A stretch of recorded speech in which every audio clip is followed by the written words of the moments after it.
Huwag mong pirmahan ang papel na yan, Marcelo. Hayaan mo siyang mawala ng tahimik. Mas malaki ang pakinabang ng pamilya natin sa kanyang insurance kaysa sa isang baog na asawang unti-unting kinakain ng autoridad mo sa kumpanya. Ang boses ni Doña Consuela mula sa speakerphone ay tila isang malamig na hangin dumaan sa tahimik na silid ng opisina, walang bahid ng pag-aalinlangan, walang kahit kaunting habag. Sa ilalim ng malaking lamesang gawa sa mahogany, nakahandusay si Thalia Duarte. Ang kanyang kanang kamay ay mariing nakakapit sa kanyang dibdib, kung saan ang isang matalim at tila nagbabagang bakal ay patuloy na sumasaksak sa kanyang puso. Ang bawat hininga niya ay parang paggupit sa kanyang sariling lalamunan.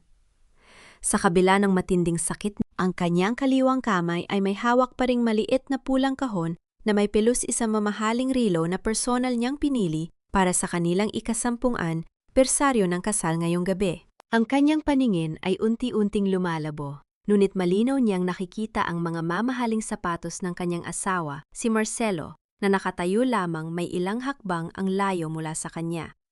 Walang kilos ng pagmamadali, walang gulat, kundi isang malamig na pagtitig na tila naghihintay sa kanyang huling hininga.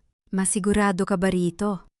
Ang boses ni Marcelo ay nanginginig, ngunit hindi dahil sa takot na mamatay ang kanyang asawa, kundi dahil sa pangamba na baka may makatuklas ng kanilang ginagawa. Ang mga doktor sa ospital baka magtaka sila kung bakit natagalan bago siya dinala. Sino ang magtatanong, Marcelo? Sumagot si Doña Consuela na may kasamang mahinang tawa na puno ng panghahamak. Sasabihin natin na huli na nang matagpuan siya ng mga katulong sa opisina dahil sa labis na pagtatrabaho. Yan ang napala niya sa pagiging masyadong ambisyosa. Isipin mo ang 50 milyong piso mula sa kanyang insurance, Marcelo. Isipin mo si Clara at ang sanggol na dinadala niya. Gusto mo bang lumaki ang anak mo sa anino ng isang Thalia na baog at walang ibang alam, kundi magdikta sa buhay mo? Ang bawat salita ng kanyang biyenan ay tila mga patak ng asido sa nagdurugo ng puso ni Thalia.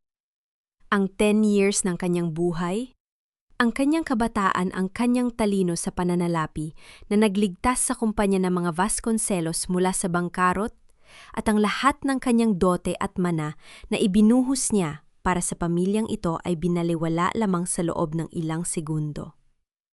Naramdaman niya ang malamig na pawis na gumagapang sa kanyang noo, ang kanyang mga daliri na unti-unting nawawalan ng lakas, at ang pulang kahon ay dahan-dahang gumulong palabas ng kanyang kamay, huminto mismo sa dulo ng sapatos ni Marcelo. Tumingin si Marcelo sa ibaba, tiningnan ang anibersaryo ng kasal, na regalo sa kanya ng asawa, pagkatapos ay muling tumingin sa mukha ni Thalia na unti-unti nang nawawala ng kulay. Walang luha sa kanya mga mata kundi isang malamig na desisyon. Pasensya na, Thalia. Bulong ni Marcelo, ang boses niya ay walang emosyon, parang nagbabasa lamang ng isang kontrata. Masyado mo akong pinaliliit sa loob ng 10 taon. Lagi mong ipinamumukha sa akin na kung wala ka, walang Vasconcelos. Pagod na akong maging anino mo. Oras na para ako naman ang mamuno. Isang marahas na hininga ang pilit na kumawala sa lalamunan ni Thalia. Isagtahimik na sigaw ng pag-iyak na walang tunog. Nais niyang itanong kung bakit, kung saan siya nagkulang bilang asawa.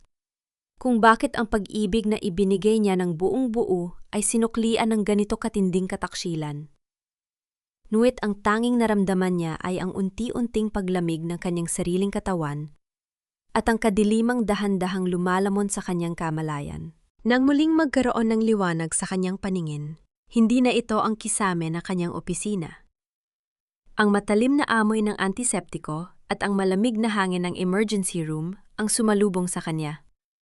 Ang mga boses sa paligid ay mabilis at puno ng tensyon. Masyadong mababa ang kanyang presyon. Kailangan natin siyang dalhin sa operating room ngayon din. Isang boses ng nurse ang sumigaw. Sa labas ng pinto ng operating room, nakatayo si Marcelo kasama ang isang doktor na may hawak na consent form para sa isang emergency cardiovascular bypass. Mr. Vasconcelos, ang iyong asawa ay nasa critical na kondisyon dahil sa talamak na myocardial infarction. Kailangan namin ang iyong pirma para masimula ng operasyon ngayon din. Kung hindi, baka hindi na siya umabot sa susunod na oras. Ang mariing pahayag ng doktor. Tiningnan ni Marcelo ang panulat sa kanyang kamay. Naalala niya ang bilin ng kanyang ina, naalala niya ang mga pangarap ng karangyaan, kasama ang kanyang batang modelo nga si Clara. Dahan-dahan niyang ibinaba ang panulat at tiningnan ng doktor nang may wad na lungkot sa kanyang muka. Dok, alam ko ang kalagayan ng asawa ko. Matagal na siyang nagdurusa sa sakit na ito at ayaw ko nang pahabain pa ang kanyang hirap. Ipinasiya ko na wag nang ituloy ang operasyon. Hayaan na lang natin siya magpahinga ng payapa. Nanlaki ang mga mata ng doktor sa gulat. Mr. Vasconcelos, ito ay isang operasyon na maaaring magligtas sa kanyang buhay. Sigurado ka ba sa desisyong ito? Opo, Dok. Ito ang pinakamabuti para sa kanya. Sagot ni Marcelo. Ang kanyang mukha ay seryoso, ngunit sa loob-loob niya ay may lihim na pagdiriwang. Sa sandaling yon, isang matangkad na doktor na nakasuot ng surgical scrub ang mabilis na lumapit mula sa kabilang dulo ng koridor. Ang kanyang pangalan ay nakasulat sa kanyang dibdib, Dr. Rafael Montero. Kinuha niya ang medical chart mula sa nurse at binasa ang pangalan ng pasyente. Thalia Duarte Vasconcelos, bulong ng doktor. Biglang huminto ang mundo para kay Dr. Rafael Montero. Ang kanyang mga mata ay nanlaki habang tinititigan ang pangalang nakasulat sa papel, pagkatapos ay tumingin siya sa loob ng emergency room kung saan nakahiga ang babaeng, wala nang malay na may mga tubo sa kanyang bibig at mga aparato na nakakabit sa kanyang dibdib. Ang mukhang iyon ang mukha na matagal na niyang hinahanap ang mukha ng kanyang kapatid na babae na nawalay sa kanya noong sila ay bata pa, bago pa man sirain ng pamilyang Vasconcelos ang buhay ng kanilang ama. Tumingin si Rafael kay Marcelo na may kasamang matinding galit na pilit niyang itinago sa likod ng kanyang propesyonal na mukha. Lumapit siya kay Marcelo, ang kanyang boses ay mababa, ngunit puno ng panganib. Mr. Vasconcelos, ako ang magiging chief surgeon para sa pasyenteng ito. At sinasabi ko sa'yo, walang mamamatay sa aking operating room mayang gabi. Tumingin si Marcelo kay Rafael, hindi alam ang lihim na koneksyon ng doktor sa kanyang asawa. Ngunit pinirmahan ko na ang waiver. May karapatan ako bilang asawa. May karapatan ka bilang asawa. Ngunit may tungkulin ako bilang doktor na iligtas ang buhay na kaya ko pang isalba. Puto ni Rafael ang kanyang mga kamay ay nakakuyom sa loob ng kanyang bulsa habang nakatingin sa lalaking nagtangkang pumatay sa kanyang kapatid. Ihanda ang pasyente para sa surgery.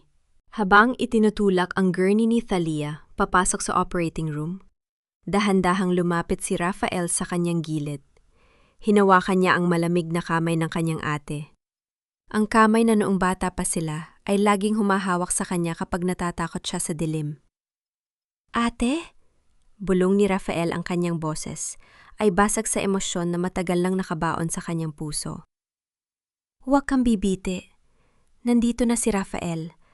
At ipapangako ko sa'yo pagbabayarin ko sila sa lahat ng ginawa nila sa atin. Sa loob ng operating room ang tunog ng heart monitor ay biglang nagbago, naging isang mahaba at nakatutulig na tunog ng paghinto ng tibok ng puso ni Thalia sa gitna ng katahimikan ng gabi. Ihanda mo na ang itim na damit mo, Clara. Patay na si Thalia. Wala nang makakahadlang sa ating dalawa. Ang mga salitang yun ni Marcelo na binulong sa kanyang telpo no sa madilim na sulok ng pasilyo ng ospital ay tila isang malupit na sumpa na lumutang sa hangin. Ngunit hindi niya alam sa loob ng malamig na silid ng intensive care unit, ang puso na idineklara na niyang patay ay muling tumitibok mahina. Ngunit may kasamang matinding galit. Sa loob ng operating room, pawisan ngunit determinasyon ang mababasa sa muka ni Dr. Rafael Montero. Ibinaba niya ang mga instrumentong medical matapos ang ilang oras na pakikipag-agawan sa kamatayan. Ang mahabang tunog ng kawalan sa screen ng monitor ay napalitan ng unti-unti at regular na tunog ng buhay. Isang himala ang naganap sa ilalim ng kanyang mga kamay. Ngunit para kay Rafael, ito ay simula pa lamang ng isang mahabang laban. Nang imulat ni Thalia ang kanyang mga mata, ang puting kisame ng ospital ang unang bumati sa kanya. Ang kanyang lalamunan ay tuyong-tuyo at ang bawat bahagi ng kanyang katawan ay tila binibiyak sa sakit. Sa tabi ng kanyang kama nakatayo ang isang lalaking nakaputing Amerikana, may hawak na hiringgilya at may mga matang puno ng pag-aalala at malalim na lungkot. Ate, naririnig mo ba ako? Ang bulong ng doktor ay nagpatigil sa ikot ng mundo ni Thalia. Sino ka? Nahihirapang tanong ni Thalia, ang kanyang boses ay tila gasgas na papel na hinila sa tuyong lupa. Hawak ang kamay ng kanyang kapatid, lumapit si Rafael at bumulong sa kanyang tainga upang walang sinumang makarinig. Ako si Rafael, ang kapatid mo. Huwag kang maingay, ate. Ang asawa mo, si Marcelo, pinirmahan niya ang papel para hayaan kang mamatay. Akala nila ay wala ka na. Kung malalaman nilang ligtas ka at gising, gagawa sila ng ibang paraan para patahimikin ka. Ang mga salitang iyon ay pumasok sa natitirang bahagi ng puso ni Thalia na hindi pa lubos na nawawasak. Ang kanyang asawa, ang lalaking pinaglaanan niya ng bawat segundo ng kanyang buhay, ay ninais siyang mamatay para lamang sa pera at sa kanyang kabit. Isang luha ang dahan-dahang gumulong mula sa gilid ng mata ni Thalia, mainit at puno ng tait. Ngunit kasabay ng pagtulo ng luhang iyon ay ang pagsibo ng isang malamig at matigas na kapasyahan. Gusto nila ako mamatay. Bulong ni Thalia, ang kanyang mga mata na dati ay puno ng init at pagmamahal ay naging kasing lamig ng yelo sa Tagaytay. Kung ganoon, patay na si Thalia na kilala nila. Anong ibig mong sabihin, ate? Tanong ni Rafael. Magpapanggap akong walang naalala. Magpapanggap akong nawala ng memorya dahil sa atake. Sa paraang iyon, hindi sila matatakot sa akin. At dun ko sisimulan ang pagbawi sa lahat ng kinuha nila. Sabi ni Thalia, ang kanyang boses ay naging matatag sa kabila ng panghihina ng katawan. Hindi nagtagal bumukas ang pinto ng silid at pumasok si Doña Consuela, kasunod si Marcelo. Ang kanilang mga mukha ay nakasuot ng maskara ng matinding pag-aalala. Ngunit sa likod ng kanilang mga mata ay ang labis na pagkadismaya ng makitang gising, ang babaeng inakala nilang bangkay na. Diyos ko, Thalia, salamat sa may kapal at ligtas ka. Bulalas ni Doña Consuela, mabilis na lumapit at hinawakan ang kamay ni Thalia. Ngunit ang kanyang hawak ay walang init, tila hawak ng isang ahas na naghihintay ng pagkakatao na tumuklaw. Napakalaki ng pag-aalala namin sa iyo. Bakit ka naman kasi nagpapakapagod sa opisina? May mga bali-balita pa ngang may kasama kang lalaki doon? Pero hindi kami naniwala, asawa mo si Marcelo, at alam kong tapat ka. Isang napakatusong paraan ng gaslighting. Kahit nasa banig ng karamdaman si Thalia, nagagawa pa rin ng kanyang biyanan na maghasik ng binhi ng kasinungalingan upang sirain ang kanyang dangal. Tumingin si Thalia kay Doña Consuela, pagkatapos ay kay Marcelo na nakatayo sa likod nito na may kabado ngunit malamig na titig. Blanko ang kanyang muka. Walang kahit anong emosyon na ipinakita. Sino kayo? Tanong ni Thalia. Ang kanyang boses ay walang pakiramdam, ang kanyang mga mata ay lumaktaw sa kanila na parang mga estrange. Nasaan ako? Sino si Thalia? Nagkatinginan si Marcelo at Doña Consuela. Isang mabilis at lihim na sulyap ng ginhawa ang dumaan sa kanilang mga mukha, isang tagumpay na hindi nila maipaliwanag. Dok, anong nangyari sa asawa ko? Bakit hindi niya kami kilala? Tanong ni Marcelo kay Rafael. Pilit na pinatunog na, tila nag-aalalang asawa. Ang matinding kakulangan sa oxygen sa kanyang utak noong umatake ang kanyang puso ay nagdulot ng pansamantalang amnesia. Malamig na sagot ni Rafael. Pinipilit ang sarili na huwag saktan ang lalaking nasa harap niya. Maaaring hindi niya maalala ang kanyang nakaraan, ang kanyang pangalan, o kahit ang mga taong nakapaligid sa kanya. Kailangan niya ng matinding pahinga at iwasan ang anumang stress. Ganun ba, Dok? Sabi ni Doña Consuela, ang kanyang tinig ay may halong pagkukunwari. Huwag kang mag-alala, kami na ang bahala sa aking manugang. Aalagaan namin siya sa aming tahanan. Nang hapon ding yon, dumating si Brenda, ang matalik na kaibigan ni Thalia. Mabilis itong pumasok sa silid at yumakap kay Thalia habang umiiyak ng malakas. Thalia, oh my God, my best friend, akala ko mawawala ka na sa akin. Hikbi ni Brenda, ang kanyang mukha ay basang-basa ng luha. I was so scared. Kung wala ka, paano na ang kumpanya natin? Paano na ako? Tiningnan ni Thalia ang kanyang matalik na kaibigan. Ang babaeng tinulungan niya nung walang-wala ito ang babaeng itinuring niyang kapatid. Ngunit nang dumikit ang mukha ni Brenda sa kanyang balikat, isang pamilyar na amoy ang pumasok sa ilong ni Thalia. Ang mabangong amoy ng mamahaling pabangon na gawa sa Paris, ang pabangong binili ni Thalia para kay Marcelo noong nakaraang buwan bilang regalo. Ang pabangong yon ay hindi dapat suot ng kanyang matalik na kaibigan. Isang matalim na sakit ang gumuhit sa puso ni Thalia. Mas masakit pa kaysa sa ataking dumaan sa kaning dibdib. Ngunit pinanatili niyang blanko ang kanyang muka, walang reaksyon. Nang gabi ring yon, nang akala ng lahat ay mahimbing na ang tulog ni Thalia sa ilalim ng impluwensya. Nang gamot, narinig niya ang mahinang bulungan sa tabi ng bintaan ng kanyang silid. Binuksan niya ng bahagya ang kanyang mga mata sa gitna ng kadiliman. Sina Marcelo at Brenda ay nakatayo ng napakalapit sa isa't isa. Ang mga kamay ni Marcelo ay nakapulupot sa baywang ng kanyang kaibigan. Sigurado ka bang wala siyang maalala, Marcelo? Bulong ni Brenda. Ang boses niya ay wala ng bakas ng pag-aalala, kundi puno ng kasakiman. Kailangan nating makuha ang mga pirma niya sa transfer documents ng Duarte Estate bago pa bumalik ang memorya niya. Kung hindi, masasayang ang lahat ng plano natin sa bangko. Huwag kang mag-alala, babe, sagot ni Marcelo. Hinalikan ng ni Brenda sa mismong silid kung saan nakahiga ang kanyang asawa. Tanga na si Thalia ngayon. Madali nating mapapapirmahan ang mga papel na yon nang hindi niya nalalaman. Sa ilalim ng kumot ang mga kamay ni Thalia ay unti-unting nakakuyom ang kanyang mga kuko, ay bumaon sa kanyang sariling palad hanggang sa makaramdam siya ng sakit. Ang kanyang mga mata na nakatitig sa dalawang anino sa dilim ay nagningning sa ilalim ng liwanag ng buwan, isang liwanag ng nagbabagang hantungan ng pamilyang Vasconcelos. Pirmahan mo lang ito, aking mahal. Para ito sa kaligtasan ng mga ari-arian mo habang hindi pa bumabalik ang iyong alaala. Ang boses ni Marcelo ay puno ng tamis, ngunit para kay Thalia, bawat salitang lumalabas sa bibig ng kanyang asawa ay tila gumagapang nauud sa kanyang balat. Nakaupo si Thalia sa kanyang wheelchair sa tabi ng bintana ng silid sa ospital. Ang kanyang tingin ay nananatiling blanko at nakatitig sa kawalan.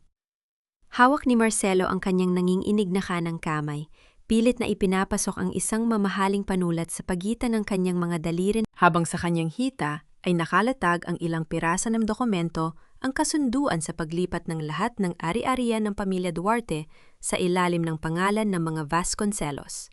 Sa tabi ni Marcelo, nakatayo si Brenda, na may hawak na baso ng tubig. Ang kanyang mukha ay puno ng wad na pag-aalala, na pilit na ibinabagay sa kanyang malulungkot na mata. Oo nga, Thalia. Singit ni Brenda, ang boses niya ay malambot, ngunit may halong pagmamadali. Huwag kang matakot.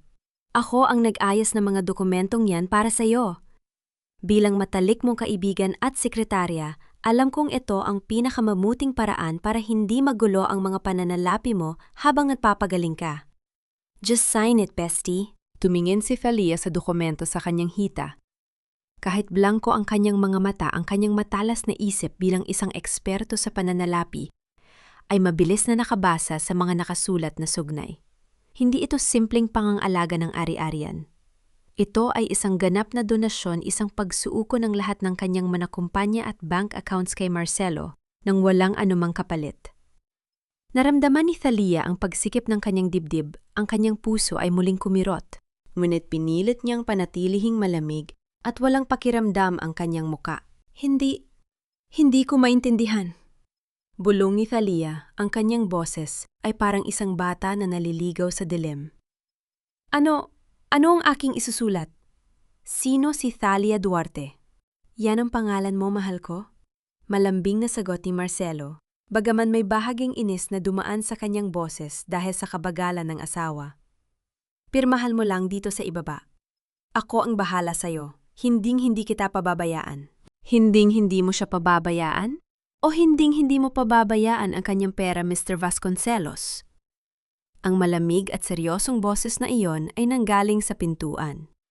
Sabay-sabay na napalingon sina Marcelo at Brenda. Nakatayo doon si Dr. Rafael Montero. Ang kanyang mga kamay ay nasa bulsa ng kanyang puting Amerikana at ang kanyang mga mata ay matalas na nakatitig sa mga papel na nakalatag sa hita ni Thalia. Agad na itinago ni Marcelo ang kanyang pagkagulat. At mabilis na kinuha ang mga dokumento mula sa hita ng kanyang asawa, itinago ang mga ito sa likod ng kanyang likod. Dok, nag-uusap lang kaming mag-asawa tungkol sa ilang mahahalagang bagay sa pamilya. Depensa ni Marcelo, pilit na pinatitigas ang kanyang boses upang magmuhang may awtoridad. Hindi ko alam na kasama sa trabaho ng doktor ang makialam sa personal na buhay ng mga pasyente. Hindi ako nakikialam sa personal na buhay ninyo, Mr. Vasconcelos. Malamig na sagot ni Rafael, habang dahan-dahang lumalapit sa kama ni Thalia upang suriin ang kanyang pulso. Ngunit tungkulin ko bilang kanyang doktor na siguraduhin hindi siya napupuwersa sa anumang bagay na maaaring magdulot ng stress sa kanyang utak. Ang pasyente ay kasalukuyang nasa ilalim ng gamot na nakakaapekto sa kanyang kakayahang mag-isip ng malinaw. Anumang legal na dokumento na pipirmahan niya ngayon ay walang bisa at maaring ireklamo sa korte. Namutla si Brenda sa narinig at mabilis na hinila ang mangas ng Amerikana ni Marcelo, nagpapahiwatig na kailangan na nilang tumigil. Dok, wala kaming masamang intensyon, mabilis na paliwanag ni Brenda. Pilit na numingiti upang magmukhang inosente. Gusto lang namin tulungan si Thalia na maayos ang kanyang mga bayarin. Kung ganun maaari ninyong gawin yan kapag ganap na siyang magaling at idineklara ko ng stable ang kanyang kondisyon sa pag-iisip. Sagot ni Rafael. Ang kanyang tingin ay hindi umaalis kay Marcelo. Sa ngayon, kailangan ng pasyente ng katahimikan. Pakiusap, lumabas muna kayo. Walang nagawa si Marcelo, kundi ang magnit-ngit ang bagang sa galit. Kinuha niya ang kanyang mga papel at galit na lumakad palabas ng silid. Kasulod si Brenda na panahaw na tumingin kay Thalia nang may pagdududa bago sumunod. Nang sumara ang pinto, ang matinding tensyon sa silid ay tila unti-unting napawi. Lumapit si Rafael kay Thalia, dahan-dahang hinawakan ng kanyang nanginginig na balikat. Ate, ayos ka lang ba? Tanong ni Rafael, ang boses niya ay puno ng pagmamahal na kayang mapatunaw ng yelo. Nandito ako, hindi ko hahayaang saktan kanila ulit. Tumingin si Thalia sa kanyang emat na kapatid. Ang kanyang mga mata ay hindi na blangko. Puno ito ng nag-aapoy na determinasyon. Salamat, Rafael, bulong ni Thalia, dahan-dahang inilapag ang panulat sa lamesa. Masyado silang nagmamadali. Alam kong hindi sila titigil hanggat hindi nila nakukuha ang lahat ng sa akin. Huwag kang mag-alala, ate. Babantayan ko sila, ngunit kailangan nating mag-ingat. Babala ni Rafael. Samantala sa labas ng gusali ng ospital, nakatayo si Doña Consuela sa tabi ng kanyang mamahaling sasakyan habang hinihintay si Marcelo. Nang makita ang galit na mukha ng kanyang anak na lumalabas mula sa lobby, agad siyang sumalubong. Anong nangyari, Marcelo? Napapirma mo ba? Tanong ng matandang babae. Hindi maipalang doktor na yon? Galit na sagot ni Marcelo habang hinahagis ang mga papeles sa loob ng kotse. Pumasok siya bigla at sinabing walang bisa ang anumang pipirmahan ni Thalia dahil sa kanyang gamot. Kung ipipilit ko, baka ihabla niya tayo sa korte. Naningkit ang mga mata ni Doña Consuela habang nakatingin sa direksyon ng bintana ng silid ni Thalia sa itaas. Ang kanyang mukha ay napuno ng malalim na pagdududa at kawalan ng tiwala. Si Dr. Montero, bulong ni Doña Consuela, ang kanyang boses ay tila isang babala ng paparating na bagyo. Masyado siyang protective kay Thalia para sa isang simpleng doktor. At parang pamilyar ang kanyang mga mata. Marcelo, ipaimbestiga mo ang background ng doktor na yan. May kung anong hindi tama sa kanya. Hindi ko hahayaang sirain ng isang estrangero ang lahat ng pinaghirapan nating kunin sa pamilya Duarte. Ito na ang iyong bagong kwarto, Thalia. Huwag ka nang aayat sa dating silid ninyo ni Marcelo sa itaas. Baka kasi mahilo ka sa mga hagdan at muling umatakay ang puso mo. Mas mabuti para sa isang may sakit ang manatili rito sa ibaba. Ang malamig na utos ni Doña Consuela ay umalingaw-ngaw sa maliit, madilim at maalikabok na kwarto sa tabi ng kusina ang dating silid ng mga katulon na ngayon ay itinuturing na bagong silid ni Thalia. Matapos siyang ilabas sa ospital, binuhat siya ni Marcelo pauwi sa mansyon ng mga Vasconcelos, ngunit hindi upang ibalik sa kanyang marangyang silid, kundi upang itapon sa sulok na ito na tila isang basurang wala ng silbi. Nakatayo si Thalia. Sa gitna ng silid nakatingin sa maliit na kama na may manipis na kutsyon. Sa tabi nito, itinambak ng mga katulon ang kanyang mga mamahaling damit at gamit na parang mga basahan. Ito ang mansyong binili ng pamilya Duarte, ang bahay na pinaganda ng kanyang sariling pera. Ngunit ngayon, ay banyaga na siya sa kanyang sariling pamamahay. Mula sa pintuan pumasok si Brenda na may bitbit na kahon ng mga alahas ni Thalia. May suot si Brenda na isang gintong kuwintas, ang kuwintas na paboritong isuot ni Thalia nung hindi pa siya nagkakasakit. Huwag kang mag-alala, Thalia, ako na ang mag-aayos ng mga gamit mo. Sabi ni Brenda, ang kanyang boses ay tila isang mapagkandiling kaibigan. Ngunit ang kanyang mga kamay ay mabilis na nagbubukod ng mga mamahaling hiyas. Dahil baka hindi mo na maalala kung paano gamitin ang mga ito sa kalagayan mo ngayon. Mas mabuting ako muna ang mag-ingat para hindi mawala. Tumingin si Thalia sa kuwintas na nasa leeg ni Brenda pagkatapos ay tumitig sa mukha ng kanyang kaibigan. Ang kanyang isip ay naglalayag sa mga alaala ng kanilang pagkakaibigan, ngunit sa pagkakataong ito, wala nang luha sa kanyang mga mata. Meron lamang isang malamig na apoy na unti-unting lumalaki sa kanyang dibdib. Salamat, Brenda. Dahan-dahang sagot ni Thalia, pilit na pinatulog na tila isang paslit na natatakot sa sariling anino. Napakabuti mo sa akin. Ang kwintas na yan, napakaganda sa'yo. Bahaging natigilan si Brenda, mabilis na hinawakan ng kwintas sa kanyang leeg na tila natatakot na baka maalala ni Thalia ang katotohanan. Ngunit nang makita ang walang malay at walang panganib na titig ni Thalia muli, siyang umiti ng may pagmamalaki. Salamat, Thalia. Sabi nga ni Marcelo, bagay na bagay daw ito sa akin. Hayaan mo kapag magaling ka na, ibabalik ko rin ito sa'yo. Sabi ni Brenda, habang mabilis na isinasara ang kahon ng mga alahas at lumabas ng silid. Nang maiwan si Thalia, nang nag-iisa dahan-dahan siyang umupo sa gilid ng manipis na kama. Kinuha niya ang isang lumang kwadern, mula sa kanyang mga gamit isang lumang talaarawan kung saan nakatago ang isang tuyong bulaklak na ibinigay sa kanya ni Marcelo noong unang anibersaryo ng kanilang kasal. Tiningnan niya ang tuyong bulaklak, naramdaman ang huling saksak ng panghihinayang sa pag-ibig na kanyang ibinigay sa maling tao. Pagkatapos sa pamamagitan ng kanyang nanginginig, nungit matatag na mga daliri dahan-dahan niyang pinirito at dinurog, ang tuyong bulaklak hanggang sa maging abo hinayaang tangayin ito ng hangin sa sahig ng maalikabok na silid. Wala ng pag-ibig, Marcelo. Bulong ni Thalia sa katahimikan ang kanyang muka ay matigas pa sa bato. Wala ng dot, wala ng awa.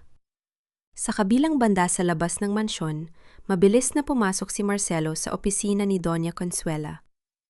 Hawak niya ang isang kulay kape na sobre na naglalaman ng mga dokumento ang nakuha ng kanilang pribadong investigador. Ma, nakuha ko na ang impormasyon tungkol kay Dr. Rafael Montero, sabi ni Marcelo habang inilalatag ang mga papel sa harap ng kanyang ina. Kinuha ni Doña Consuela ang kanyang salamin sa mata at binasa ang ulat. Habang binabasa ang mga pangalan at ang nakaraang kasaysayan ng pamilya ng doktor, ang kanyang mukha ay unti-unting napuno ng matinding gulat na sinundan ng isang malupit na ngiti ng tagumpay. Sinasabi ko na nga ba? Bulong ni Doña Consuela, ang kanyang mga daliri ay mariing nakadiin sa papel. Ang batang ito, siya ang anak ni Arthur Duarte mula sa kanyang unang asawa bago siya nagpakasal sa ina ni Thalia. Siya ang kapatid sa ama ni Thalia na nawala noong pabagsakin natin ang negosyo ng kanyang ama 20 taon na ang nakalilipas. Ano? Nanlaki ang mga mata ni Marcelo. Ibig sabihin, alam ng doktor na yan kung sino si Thalia. Alam ba niya ang ginagawa natin? Malamang na alam niya, Marcelo. Malamig na sagot ng matandang babae habang dahan-dahang tumatayo mula sa kanyang upuan. Kaya pala gano'n na lamang ang pagprotekta niya kay Thalia sa ospital. Ngunit may isang bagay na hindi alam ng doktor na yan. Ang ulat na ito, may kasamang mga dokumento ng kanyang mga transaksyon sa mga kalaban ng ating kumpanya. Gumagamit siya ng peking pangalan para maglipat ng pondo. Tumingin si Doña Consuela kay Marcelo. Ang kanyang mga mata ay naniningkit sa kasamaan. May alas tayo laban sa kanya, Marcelo. Kung magpapatuloy ang doktor na yan sa pakikialam sa ating mga plano kay Thalia, maari nating gamitin ang impormasyong ito para ipabilanggo siya sa kasong fraud at money laundering. Hayaan natin silang mag-isip na nanalo sila. Bukas mag-imbita ka ng isang salusalo rito sa mansyon. Gusto kong makita kung paano maglaro ang magkapatid na ito sa ilalim ng aking bubong. Napakalaki ng utang na loob mo sa pamilyang ito, Dr. Montero. Kung hindi dahil sa aming pahintulot na manatili ka bilang doktor ni Thalia, baka hindi mo na nasisilayan ang iyong pinakamamahal na pasyente. Ang boses ni Doña Consuela ay dahan-dahang gumapang sa gitna ng marang yang hapagkainan ng mansyon habang ang tunog ng mga kubyert na sumasayad sa mamahaling porselana ay tila nagdaragdag ng kakaibang bigat sa hangin. Sa gabing ito, nagdaos ng isang pribadong salusalo ang pamilya Vasconcelos at si Dr. Rafael Montero ang kanilang espesyal na panauhin. Nakatayo si Rafael. Sa tabi ng hapag, mahigpit ang hawak sa kanyang baso ng alak. Sa kabilang dulo ng lamesa, nakaupo si Thalia. Sa utos ni Doña Consuela, isang mangkok ng malamig at tila tira-tirang sabaw lamang ang inihain sa harap ni Thalia, habang ang iba ay nagpapakasasa sa mamahaling lechon at iba't ibang putahe. Si Brenda ay nakaupo sa tabi ni Marcelo, walang pakundangan kung haplusin ang braso ng asawa ni Thalia sa harap mismo ng lahat. Oo nga naman, Doc. Nakangising dugtong ni Marcelo, sabay lagok ng kanyang alak. We should toast for your dedication. Hindi bihirang makatagpo ng doktor na handang mag-overtime para lang sa isang pasyenteng wala nang pakinabang. Tiningnan ni Rafael si Thalia. Nakita niya ang kanyang kapatid na nakayuko, ang mga mata nito ay nananatiling walang buhay, tila isang manikang walang pakiramdam. Ngunit nang magtagpo ang kanilang mga paningin sa isang maikling segundo, nakita ni Rafael ang isang mabilis na kislap ng babala sa mga mata ni Thalia. Isang senyas na huwag siyang magpapadala sa galit. Ginagawa ko lamang ang aking tungkulin, Mr. Vasconcelos. Malamig na sagot ni Rafael. Pinipilit na huwag manginig ang kanyang boses sa matinding poot. Ang bawat buhay ay may halaga, anuman ang estado nito sa inyong kumpanya. Napakagandang pakinggan. Natatawang sabi ni Brenda habang dahan-dahang kumukuha ng pagkain at inilalagay sa plato ni Marcelo. Tumingin siya kay Thalia na may kasamang mapang asar na niti. Thalia, gusto mo bang subuan kita o? Baka naman pati ang pagbuka ng bibig at pagmuya ay nakalimutan mo na rin sa loob ng ospital? Isang tahimik na insulto na nagpatahimik sa buong silid. Inasahan ng lahat na mananatiling tahimik si Thalia. Dahan-dahang itinaas ni Thalia ang kanyang nanginginig na kamay, pilit na inaabot ang kanyang mangkok ng sabaw. Ngunit bago pa ito makarating sa kanyang bibig, sinadya niyang madulas ang kanyang mga daliri. Ang mainit na sabaw ay mabilis na tumapon at sumaboy sa buong harapan ng mamahaling sutla na damit na suot ni Brenda. Mabilis na tumayo si Brenda habang sumisigaw sa gulat at galit. Pilit na pinapagpag ang kanyang damit na ngayon ay may malaking mansa ng mantika at sabaw. Ano ba, Thalia? Tanga ka ba talaga? Galit na sigaw ni Brenda. Nawala ang kanyang wad na kabait at sa loob ng isang segundo. Sorry, Brenda. Nautal na sabi ni Thalia, ang kanyang boses ay puno ng takot habang mabilis na kumukuha ng tissue upang punasan ang mesa, ngunit lalo lamang niyang ikinalat ang dumi. Ang dulas! Ang dulas ng mangkok! Hindi ko sinasadya. Tama na yan. Pigil ni Doña Consuela, ang kanyang tinig ay tila isang hampas ng latigo. Tumingin siya kay Brenda nang may babala. Brenda, pumunta ka sa banyo at magpalit ng damit. Thalia, mag-ingat ka sa susunod. Hindi por, ket may sakit ka ay maaari mo nang dumiha ang aking lamesa. Dahan-dahang lumapit si Rafael kay Thalia at kumuha ng malinis na napkin upang tulungan itong maglinis. Sa maikling sandali na magkadikit ang kanilang mga kamay sa ilalim ng mesa, dahan-dahang pinisil ni Rafael ang kamay ng kanyang kapatid, isang tahimik na pagpapakita ng suporta at pagmamahal. Matapos ang hapunan ng papaalis na si Rafael, tinawag siya ni Doña Consuela upang pumunta sa kanyang pribadong silid-aklatan. Nang pumasok si Rafael, nakita niya ang matandang babae na nakaupo sa likod ng malaking lamesa habang nakalatag doon ang kulay kape na sobre na naglalaman ng kanyang tunog at tunay na pagkakakilanlan. Dr. Rafael Montero, o mas magandang tawagin kitang Rafael Duarte. Malamig na panimula ni Doña Consuela, ang kanyang mga mata ay naniningkit habang nakatingin sa doktor. Hindi nagpakita ng gulat si Rafael, nanatili siyang tuwid at matatag. Ano ang ibig mong sabihin, Doña Consuela? Huwag ka na magpanggap, Rafael. Alam ko kung sino ka. Alam ko ikaw ang anak ni Arthur Duarte mula sa kanyang unang asawa. At alam ko rin kung bakit ka narito upang ipaghiganti ang iyong ama, sabi ni Doña Consuela habang dahan-dahang tinatapik ang mga dokumento sa mesa. Ngunit may isang bagay na hindi mo alam. Hawak ko ang mga dokumento ng iyong mga transaksyon sa mga kalaban ng aming kumpanya. Gumagamit ka ng peking pangalan para maglipat ng pondo sa labas ng bansa. Isang tawag ko lang sa pulisya at masisira ang iyong lisensya bilang doktor at mabubulok ka sa kulungan sa kasong fraud. Humakbang pasulong si Doña Consuela, ang kanyang mukha ay puno ng demonyong ngiti. Kung gusto mong iligtas ang sarili mo at ang iyong kapatid na si Thalia, sisiguraduhin mo na pipirmahan niya ang transfer of assets bukas na bukas din. Kung hindi pareho kayong babagsak sa putikan. Ate, baka kailangan na nating sumuko. Hindi ko kayang makita kang masaktan pa kahit mawala na ang lahat ng meron tayo. Ang gulong ni Rafael ay nanginginig sa dilim habang siya ay nakaluhod sa tabi ng maliit na kama ni Thalia sa loob ng kanyang madilim na silid. Ang banayad na paghampas ng ulan sa labas ng bintana ay lumika ng isang malungkot na ritmo sa paligid. Hawak ni Rafael ang nanginginig na kamay ng kanyang kapatid, ang kanyang mga mata ay puno ng pagod at kawalan ng pag-asa matapos ang pananakot ni Doña Consuela. Tiningnan ni Thalia si Rafael. Sa ilalim ng madilim na liwanag ang kanyang mukha ay hindi nagpakita ng takot. Ang kanyang puso ay kumirot nang makita ang sakripisyo ng kanyang imat na kapatid. Ngunit ang kanyang isip ay nanatiling matalas at malamig. Anong sinabi sa iyo ni Doña Consuela? Rafael?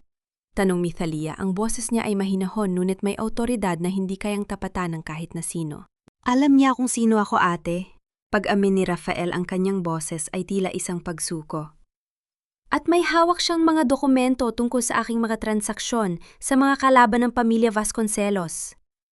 Pinagbabantaan niya ako na ipapakulong at sisirain ang aking lisensya bilang doktor kung hindi kita mapapapirma sa paglipat ng mga ari-arian bukas. Ate, handa akong makulong. Pero paano ka? Kung pipirmahan mo yon, tuluyan na nilang kukunin ang buhay mo? Isang tahimik. Ngunit mapanganib na ngiti ang dahan-dahang gumuhit sa mga labi ni Thalia. Hinawakan niya ang pisngi ng kanyang kapatid, pinapawi ang luha sa mga mata nito. Huwag kang matakot, aking kapatid, bulong ni Thalia. Ang akala ni Doña Consuela ay nahanap na niya ang aking kahinaan. Ngunit hindi niya alam ang pirma na labis nilang hinahangad ay ang magiging mitsa ng kanilang sariling hantungan. Anong ibig mo sabihin, ate? Naguguluhang tanong ni Rafael. Pipirmahan ko ang mga papel bukas, sagot ni Thalia. Ang kanyang mga mata ay kumislap sa dilim. Ngunit may isang bagay na hindi alam ni Brenda at ni Marcelo. Nung nakaraang 3 taon, nang mapansin ko ang ilang hindi normal na paggalaw ng pondo sa kumpanya, lihim kong binago ang aking primary corporate signature sa Duarte Trust.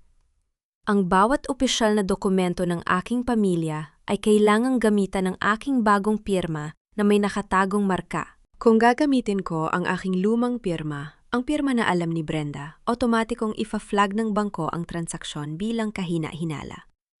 Magpapadala ito ng alerto sa Central Bank para sa isang forensic audit sa lahat ng account ng pamilya Vasconcelos. Nanlaki ang mga mata ni Rafael sa gulat at paghanga sa talino ng kanyang kapatid. Ibig sabihin, ang pirma na kukunin nila bukas ay ang magbubukas ng investigasyon laban sa kanila. Exactly, bulong ni Thalia. Ibibigay ko sa kanila ang selyo ng kanilang sariling pagkatalo at bukas dahan-dahan nating papanoorin ang kanilang pagbagsak. Kinaumagahan pumasok sina Doña Consuela Marcelo at Brenda sa silid ni Thalia na may kasamang malaking ngiti ng tagumpay. Inilapag ni Marcelo ang mga dokumento sa harap ni Thalia habang si Brenda naman ay mabilis na nag-abot ng panulat. Thalia, gising ka na pala? Malambing na sabi ni Marcelo habang hinahaplos ang kanyang balikat. Pirmahan mo na ito, mahal ko, para matapos na ang lahat ng pag-aalala mo. Tumingin si Thalia sa panulat, pagkatapos ay tumingin kay Doña Consuela na nakatayo sa tabi ng bintana na may mapagmataas na tingin. Dahan-dahang kinuha ni Thalia ang panulat, ang kanyang kamay ay nanginginig na tila isang taong walang lakas. Inilagay niya ang dulo ng panulat sa papel at dahan-dahang isinulat ang kanyang pangalan gamit ang kanyang lumang pirma, ang pirma ng biktima na alam ng lahat. Nang matapos ang huling guhit, mabilis na kinuha ni Brenda ang papel at tiningnan ang pirma. Isang malaking ngiti ng kasakiman ang sumabog sa mukha ni Brenda habang mabilis na niyayakap si Marcelo. Hawak na natin, Marcelo. Hawak na natin ang lahat. Masayang bulong ni Brenda, hindi na maitago ang kanyang kagalakan. Salamat, Thalia, sabi ni Doña Consuela. Ang kanyang boses ay puno ng tagumpay habang tinititigan ang kanyang manugang na tila isang basahan na maaari ng itapon. Ngayong maayos na ang lahat, maaari ka nang magpahinga ng matagal. Ngunit habang lumalabas sina Marcelo at Doña Consuela mula sa mansyon, patungo sa opisina si Brenda, ay naiwan sandali sa hallway upang iayos ang kanyang mga gamit. Habang naglalakad siya, malapit sa pintuan ng silid ni Doña Consuela, narinig niya ang mahinang pag-uusap na mag-ina sa loob. Marcelo Hangong, hawak na natin ang pirma ni Thalia at ang pondo ng Duarte Estate. Kailangan na nating kumilos ng mabilis. Sabi ni Doña Consuela, ang kanyang boses ay malamig at walang habag. Ipadala mo na siya sa isang malayong mental institution sa probinsya. At tungkol naman kay Brenda, huwag mong isipin na hahayaan ko siyang maging asawa mo at pumasok sa pamilyang ito. Gagamitin lang natin siya para sa mga bangko dahil alam niya ang mga password ni Thalia. Pagkatapos nating makuha ang lahat, itatapon din natin siya sa lansangan. Namutla ang mukha ni Brenda, ang kanyang mga kamay ay nanginig, habang ang dokumentong hawak niya ay muntik ng malaglag sa sahig.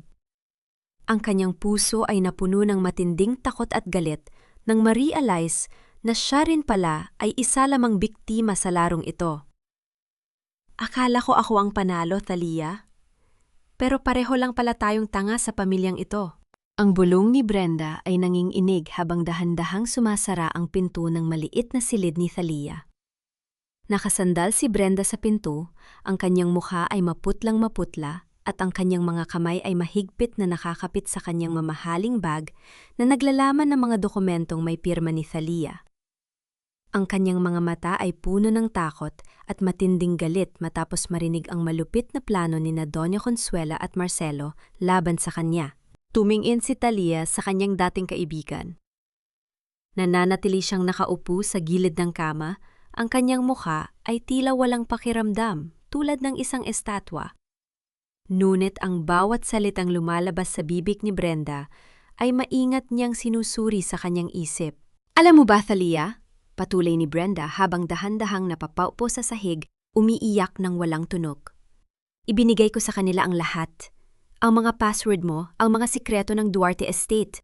Dahil nangako si Marcelo na pakakasalan niya ako at bubuo kami ng pamilya. Pero gagamitin lang pala nila ako. Ipapahatid ka nila sa isang mental institution at pagkatapos, itatapon din nila ako sa kalsada na parang basahan. Lumapit si Brenda sa kama. Ni Thalia hinawakan ang kanyang nanginginig na mga kamay. Sana naririnig mo ako, Thalia. Sana may maalala ka. Dahil natatakot ako. Natatakot akong mabulok sa kulungan kapag nalaman ng mga otoridad ang ginawa nating paglilipat ng pondo. Sa katahimikan ng silid, dahan-dahang ibinaba ni Thalia ang kanyang tingin sa mga kamay ni Brenda na nakahawak sa kanya. Pagkatapos sa isang iglap, na nagpatigil sa tibok ng puso ni Brenda, dahan-dahang hinila ni Thalia ang kanyang mga kamay at tumitig ng diretsyo sa mga mata nito isang matatalas at malamig na titig na walang bakas ng kahit anong sakit sa pag-iisip. Hindi ka tanga, Brenda. Nagbulag-bulagan ka lang sa mga pangako ng isang lalaking walang bayag. Ang boses ni Thalia ay mababa malinaw at puno ng kakaibang kapangyarihan na nagpapatayo ng balahibo. Napasingap si Brenda sa gulat mabilis na napaatras habang nakatitig kay Thalia na tila nakakita ng isang multo. Thalia, nakakaalala ka. Hindi ka baog ang utak? Kung gusto mong mabuhay at hindi mabulok sa kulungan, kasama nila, gagawin mo ang lahat ng sasabihin ko. Sabi ni Thalia habang dahan-dahang tumatayo mula sa kama, ang kanyang tindig ay matuwid at puno ng dignidad na matagal nang nawala sa mansyong ito. Paano nangyari ito? Nauutal na tanong ni Brenda, ang kanyang takot ay napalitan ng matinding pagkamanga. Hindi yan mahalaga ngayon? Malamig na tugon ni Thalia. Ang mahalaga ay ang dokumentong hawak mo sa iyong bag. Ang pirma na ibinigay ko sa kanila kanina ay ang aking lumang pirma. Otomatikong ifa-flag ng bangko ang transaksyon yan bilang fraud. At kapag nagsimula ang investigasyon, si Marcelo ay hinding-hindi aamin. Ituturo kanya bilang utak ng lahat dahil ikaw ang may hawak ng aking mga password at transaksyon. Ikaw ang magiging pain para sa kanila. Nanginig ang buong katawan ni Brenda nang ma-realize ang katotohanan sa mga salita ni Thalia. Lumuhod siya sa harap ni Thalia, umiiyak at nagmamakaawa. Thalia, please! Patawarin mo ako! Nabulag ako ng pag-ibig at kasakiman. Tulungan mo ako, ayaw kong makulong. Gusto mong tulungan kita? Tanong ni Thalia habang nakatingin sa ibaba sa kaibigang nagkanulo sa kanya. Dalhin mo ang mga papel na yan sa bangko ngayon din. Hayaan mong iproseso nila ito. At kapag tinawagan ka ng bangko tungkol sa maling pirma, huwag mo subukang ayusin. Hayaan mong magsimula ang forensic audit. At habang abala sina Marcelo at Doña Consuela sa pagtatakip ng kanilang dumi, kopyahin mo ang lahat ng dokumento ng buwis at bribery na itinago ni Marcelo sa kanyang pribadong safe. Yan ang magiging tiket mo para makaligtas. Walang pag-aalinlangang tumango si Brenda. Gagawin ko, Thalia. Gagawin ko ang lahat ng gusto mo. Kinaumagahan sa loob ng opisina ng kumpanya ng mga Vasconcelos, nakaupo si Marcelo sa kanyang swivel chair. Masayang hinihintay ang balita ng matagumpay na paglilipat ng pondo mula sa Duarte Trust. Ang biglang pagyanig at tunog ng telepono ni Marcelo sa ibabaw ng lamesa ay pumuton sa katahimikan. Mabilis niyang sinagot ang tawag. Inaasahan na ito na ang kanyang abogado. Hello, Mr. Vasconcelos. Ang boses ng opisyal mula sa Central Bank ay pormal at malamig. Mayroon kaming seryosong issue. Ang transaksyon para sa paglipat ng mga ari-arian mula sa Duarte Trust ay pansamantalang pinalalamig dahil sa signature mismatch. Kasabay nito, mayroon kaming natanggap na utos para sa pansamantalang pag-freeze sa lahat ng inyong corporate bank accounts habang isinasagawa ang forensic audit sa inyong kumpanya dahil sa hinalang fraud. Namutla si Marcelo, ang kanyang panulat ay nalaglag mula sa kanyang kamay habang si Brenda na nakatayo malapit sa pintuan ay lihim na nakangiti habang pinindot ang record button sa kanyang telpon na nakatago sa kanyang bulsa. Ma-freeze ang lahat ng accounts natin. Baka mabulok tayo sa kulungan kapag nagtuloy-tuloy ang forensic audit na ito. Ang sigaw ni Marcelo ay puno ng matinding takot habang marahas niyang binubuksan ang pinto ng opisina ni Doña Consuela sa loob ng mansyon. Ang kanyang muka ay basang-basa ng pawis at ang kanyang mga mata ay nanlilisik sa takot. Si Doña Consuela na kasalukuyang umiinom ng mainit na saang gawa sa chamomile ay natigilan sa gitna ng hangin. Dahan-dahan niyang ibinaba ang kanyang tasa sa ibabaw ng lamesa. Ang kanyang muka ay unt-unting napuno ng kakaibang lamig na mas nakakatakot kaysa sa galit ng kanyang anak. Sa kabilang panig ng manipis na pader ng opisina sa loob ng kanyang maliit at madilim na silid, nakatayo si Thalia habang nakasandal ang kanyang tainga sa kahoy na dingding. Ang kanyang mga labi ay dahan-dahang gumuhit ng isang malamig na ngiti. Ang unang domino ay natumba na. Huwag kang sumigaw, Marcelo. Para kang walang pinag-aralan. Malamig na bulyaw ni Doña Consuela, bagaman may kaunting panginginig din sa kanyang saril boses. Sino ang nag-asikaso ng mga papel na yan sa bangko? Sino ang may hawak ng mga password at naglipat ng pondo? Si Brenda Ma. Nauutal na sagot ni Marcelo. Siya ang nag-ayos ng lahat. Ganun naman pala. Isang malupit na ngiti ang sumilay sa mga labi ng matandang babae. Kung ganun madali nating malulutas ito, ituturo natin si Brenda sa mga otoridad. Sasabihin natin na siya ang nagnakaw ng pirma ni Thalia at nagtangkang maglipat ng pondo sa sarili niyang account gamit ang mga password na ninakaw niya.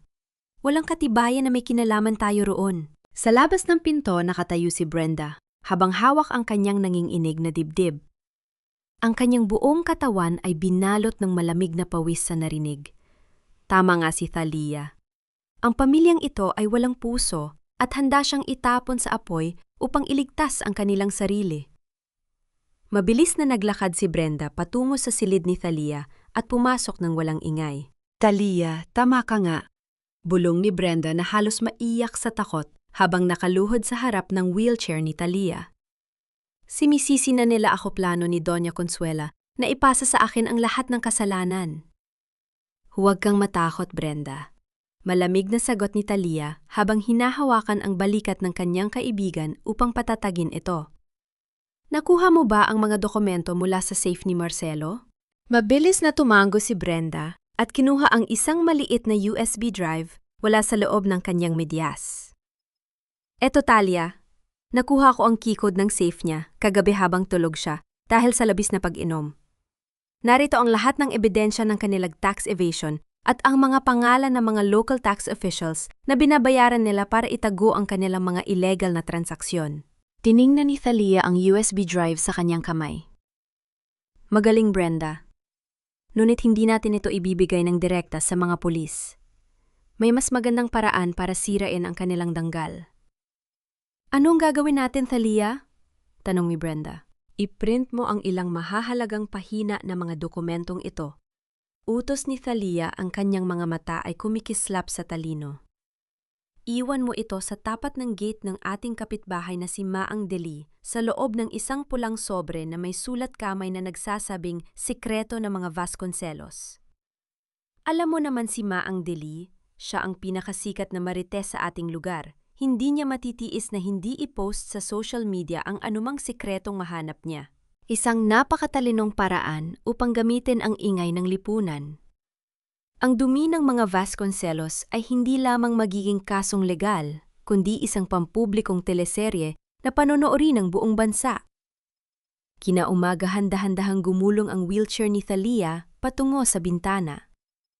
Nakita niya si Mangang Deli sa labas, may hawak na pulang sobre habang mabilis na kinakausap ang iba pang mga kapitbahay habang may hawak na telpono. Ang spark ay nagawa na at ang apoy ay nagsisimula ng kumalat. Ngunit hindi nagtagal bumukas ang pinto ng kanyang silid. Pumasok si Marcelo, ang kanyang mga mata ay nanlilisik at mukhang desperado. Lumuhod siya sa harap ng wheelchair ni Thalia at mahigpit na hinawakan ng kanyang mga kamay isang hawak na napakahigpit na tila ibig niyang baliin ang mga buto ni Thalia. Thalia, mahal ko. Kailangan mo akong tulungan. Pakiusap ni Marcelo, ang kanyang boses ay puno ng wat na tamis, ngunit may halong pagbabanta. May kaanting gulo sa bangko. Kailangan nating pumunta dun bukas. Sasabihin mo sa mga investigator na nagkamali lang sila ng tingin na ikaw talaga ang pumirma sa mga papel na iyon. Gagawin mo yon para sa asawa mo, di ba? Para sa pamilya natin. Tinitigan siya ni Thalia gamit ang kanyang blankong mga mata. Ngunit sa loob ng kanyang puso, naramdaman niya ang matinding pandiri sa lalaking nasa kanyang harap. Bago pa siya makasagot, isang malakas na ingay ng mga sasakyan at sigawan ng mga tao ang narinig mula sa labas ng gate ng mansyon. Ang mga mamamahayag at mga investigator ng pamahalaan ay dumating na dala ang mga kopya ng mga dokumentong kumalat sa internet dahil sa post ni Mga Deli. Ang kuta ng mga Vasconcelos ay opisyal ng pinaliligiran ng kanilang sariling mga kasalanan.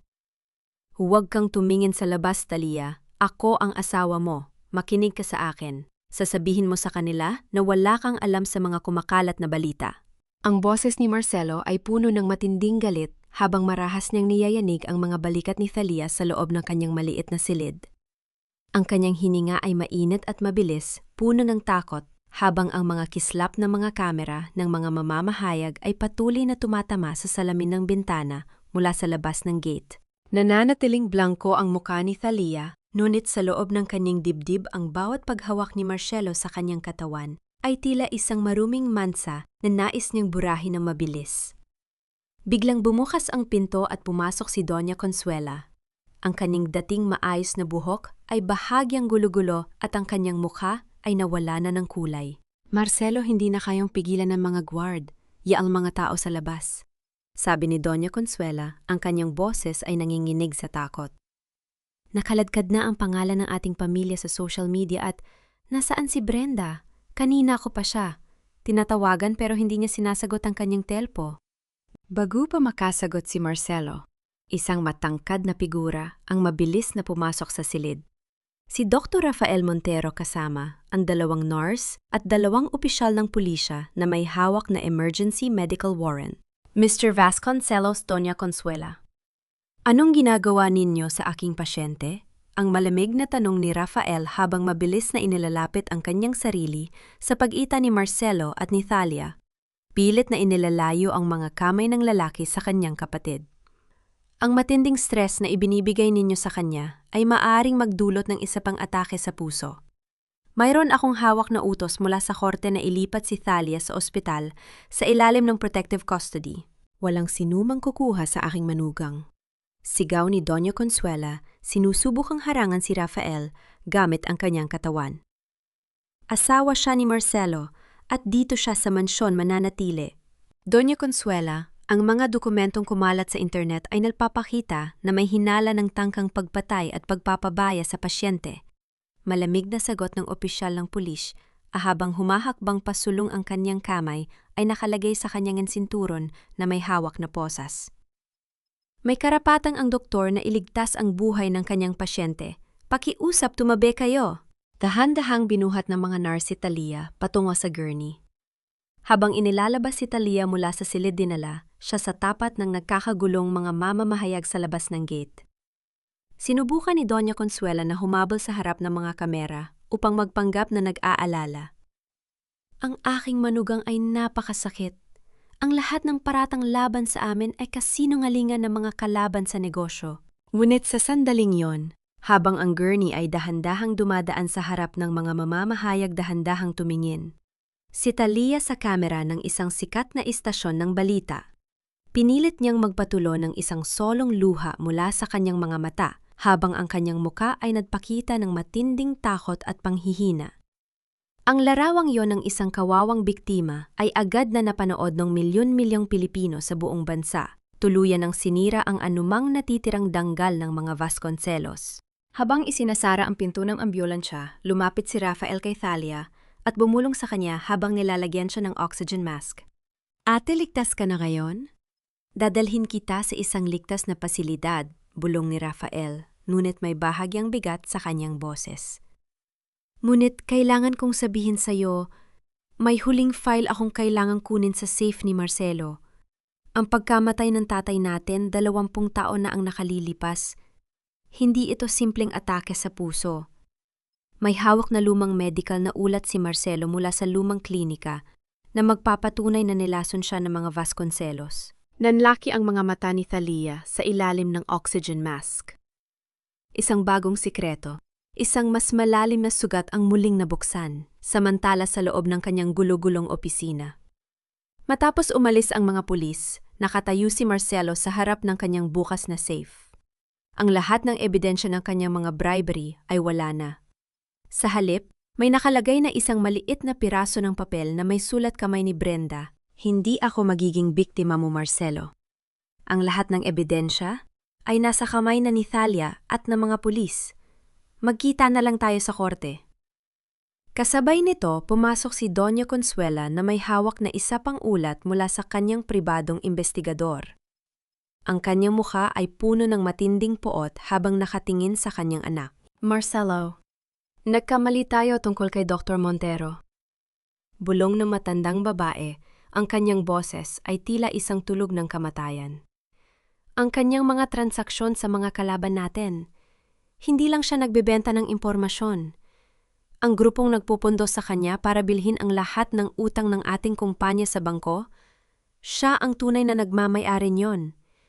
Ginamit niya si Thalia upang makuha ang ating kumpanya at may kasunduan siya sa pinakamalaking kalaban ng pamilya natin upang tuluyan tayong tapusin. Bakit hindi mo sinabi sa akin noon pa, Rafael? Hinayaan ko silang tapakan ng aking buhay habang pinatay pala nila ang ating ama. Ang iyak ni Thalia ay mahina, ngunit puno ng matinding pait habang siya ay nakaupo sa kanyang kama sa loob ng isang pribadong silid sa ospital. Hawak niya ang isang basong tubig na nanginginig sa kanyang mga daliri habang ang malungkot na liwanag ng fluorescent lamp sa kisame ay nagpapakita ng kanyang maputlang muka. Nakatayo si Rafael. Sa kanyang tabi nakayuko ang ulo habang ang kanyang mga kamay ay nakalagay sa kanyang muka, isang pagpapakita ng malalim na pagsisisi at pagod na matagal na niyang kinikimkim. At, kailangan ko magsinungaling sa iyo at sa lahat. Pag-amin ni Rafael ang kanyang boses ay nanginginig sa emosyon. Ang ari-arian ni Papa ay tuluyang sinira ni Doña Consuela 20 taon na ang nakalilipas. Upang mabili ko ang lahat ng utang ng mga Vasconcelos sa bangko at makuha ang kontrol sa kumpanya, kailangan kong makipagkasunduan kay Don Esteban ang pinakamalaki at pinakamalupit na kalaban ng mga Vasconcelos. Ngunit, ginagamit lang din ako ni Esteban. Gusto niyang makuha ang Duarte Trust bilang kabayaran sa kanyang tulong. Kung hindi ko ibibigay, ibubunyag niya ang aking peking pangalan at mga transaksyon sa mga otoridad. Nanlaki ang mga mata ni Thalia habang pinakikinggan ang kanyang kapatid. Na-realize niya na si Rafael ay nakatayo rin sa gilid ng isang bangin na hulog sa isang bitag na gawa ng isang mas malaking kalaban. Si Don Esteban ay isang pating Rafael. Bulong ni Thalia habang hinahawakan ang nanginginig na kamay ng kanyang kapatid. Ngunit hindi tayo magiging aso ng kahit na sino. Kung gustong lumaban ni Esteban, bibigyan natin siya ng laban. Ngunit unahin natin ang pumatay sa ating ama. Hindi natin hahayaang mabalewala ang kanyang kamatayan. Sa sandaling iyon, ang telepono ni Thalia sa ibabaw ng lamesa ay biglang nag-vibrate. Mabilis niya itong sinagot. Ang boses ni Brenda mula sa kabilang linya ay puno ng matinding takot at pagmamadali. "Thalia, ligtas ka ba?" Umiiyak na tanong ni Brenda. "Hinahanap ako ng mga tauhan ni Doña Consuela. Natunto nilang aking tinatagwan sa Cavite. Nagpadala si Marcelo ng mga tao para patahimikin ako." "Brenda, makinig ka sa akin." Mabilis na utos ni Thalia. Ang kanyang isip ay mabilis na gumawa ng paraan upang iligtas ang kanyang dating kaibigan. "Pumunta ka sa dating bahay ni Tia Lola sa Binondo. Walang sinumang nakakaalam ng lugar na yon kundi ako. At tinala mo ba ang totoong ulat ng medical tungkol sa aking ama?" "Oo, Thalia. Nakuha ko." Sagot ni Brenda. Pilit na pinatatahimik ang kanyang sariling hikbi. "Ngunit may nakasulat dito na hindi mo paniniwalaan. Ang doktor na pumirma sa peking death certificate ng ama mo ay ang kasalukuyang pinuno ng medical board na may hawak sa kaso ng pagsisiyasat kay Dr. Rafael na yon."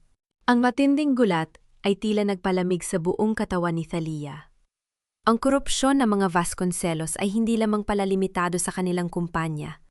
Umabot na rin ito sa pinakamataas na institusyon ng medisina sa bansa upang protektahan ang kanilang mga sarili at sirain si Rafael. Tumingin si Thalia kay Rafael. Ang kanyang mga mata ay napuno ng matinding pagmamahal at determinasyon. "Hinding-hindi ko hahayaang mawala ka sa akin, Rafael. Nawala na ako ng asawa, ng kaibigan, at ng ama. Ikaw na lang ang natitira sa aking buhay." Samantala sa loob ng isang madilim at lumang bahay sa Binondo, nakaupo si Brenda sa tabi ng bintana habang yakap ang kanyang sariling tuhod. Ang tanging liwanag sa loob ay ang buwan na sumisilip sa pagitan ng mga lumang kahoy na bintana. Biglang narinig ni Brenda ang marahas na pagibas sa lumang kahoy na pinto ng bahay, isang tunog ng pagkabasag ng pinto na pumutol sa katahimikan ng gabi. Mabilis na napatayo si Brenda sa takot habang nakatitig sa pinto. Mula sa dilim pumasok si Marcelo kasama ang dalawang matangkad na lalaking nakajacket ng itim. May hawak si Marcelo na isang matalim na kutsil, at ang kanyang mukha ay may suot na isang baliw at desperadong ngiti. "Nahanap din kita, Brenda," bulong ni Marcelo habang dahan-dahang lumalapit sa kanya. "Akala mo ba matatakasan mo ako matapos mo kaming traidurin ng aking ina oras na para magbayad ka sa lahat ng ginawa mo? Dito ka ba magtatago, Brenda? Sa lumang bahay na ito na parang daga? Akala mo ba ay napakatalino mo na para malamangan ako?" Ang boses ni Marcelo ay tila isang kaskas ng kutsil o sa tuyong kahoy habang dahan-dahan siyang humahakbang pasulong sa loob ng madilim at maalikabok na silid ng lumang bahay ni Tia Lola sa Binondo. Napasandal si Brenda sa lumang dingding, ang kanyang mga daliri ay mariing nakakapit sa maputlang wallpaper na natutuklap habang ang kislap ng kutsil o sa kamay ni Marcelo ay nasisinaga ng liwanag ng buwan. Wala sa akin ang USB, Marcelo.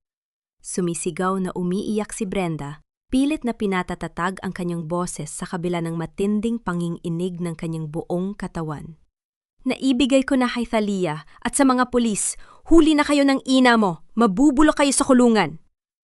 Walang pulis na darating para iligtas ka, Brenda?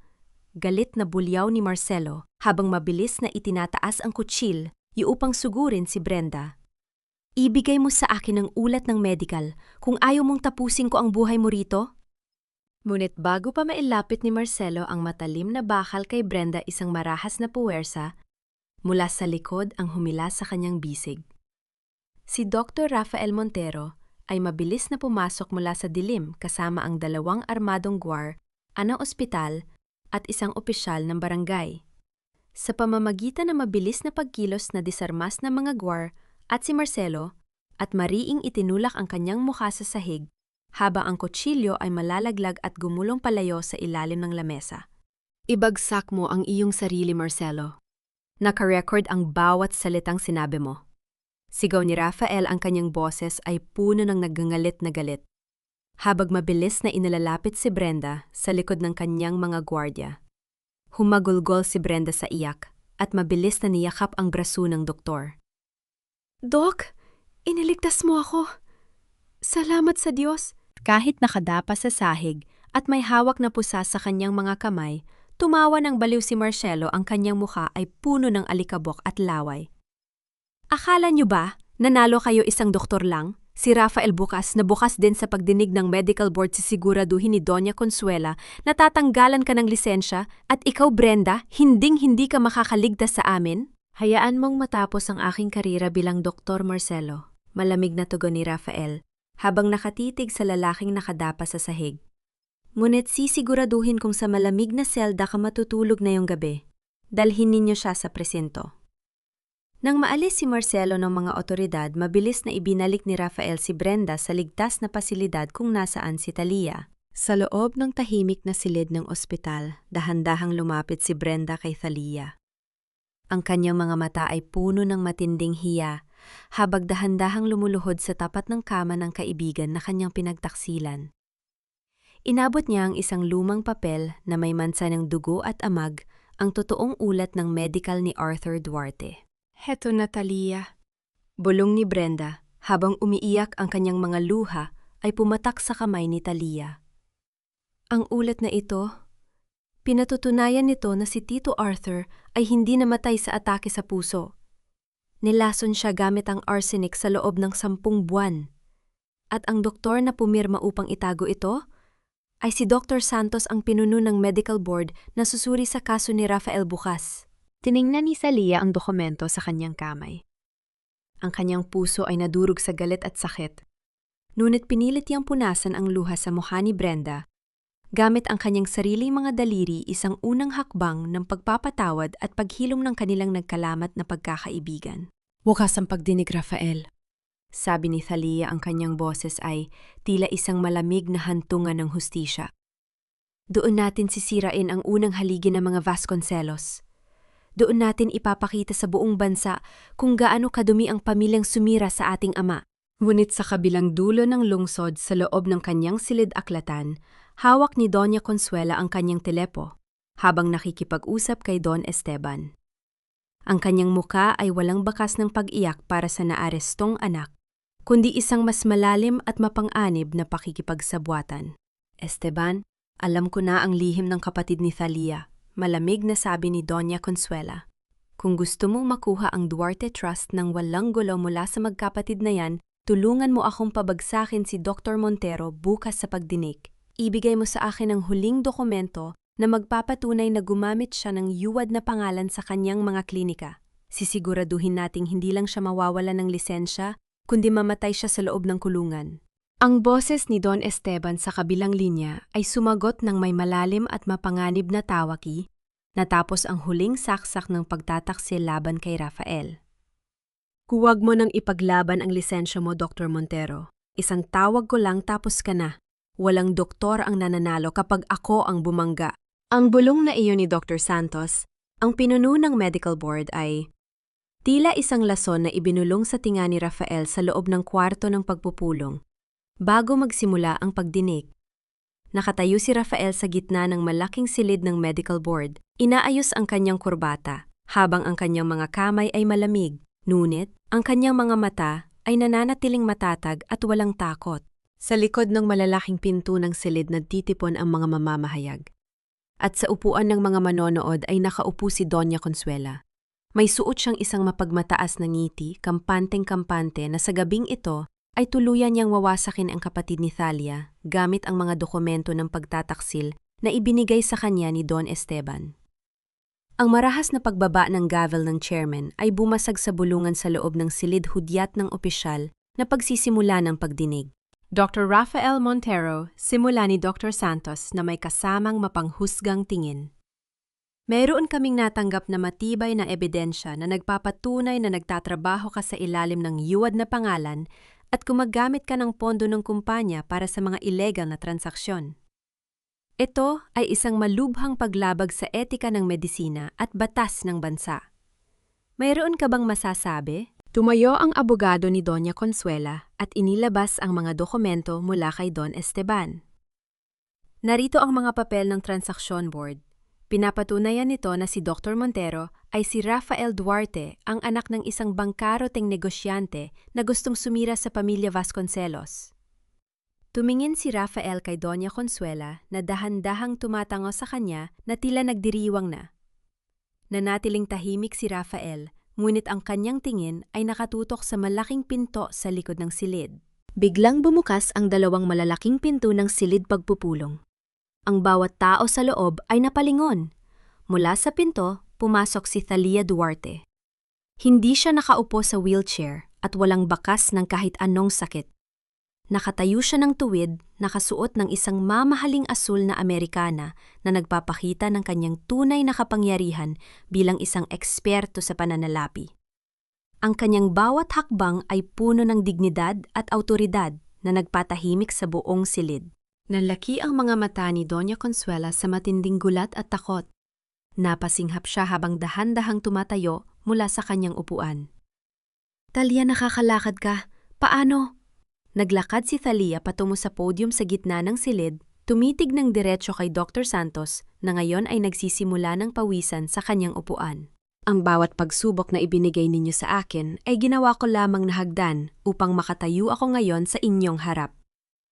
Ang boses ni Thalia ay malinaw at mariin o malingangaw sa bawat sulok ng silid. Hindi si Dr. Rafael Montero ang dapat na narito sa tapat ng inyong pagsubok, kundi si Dr. Santos.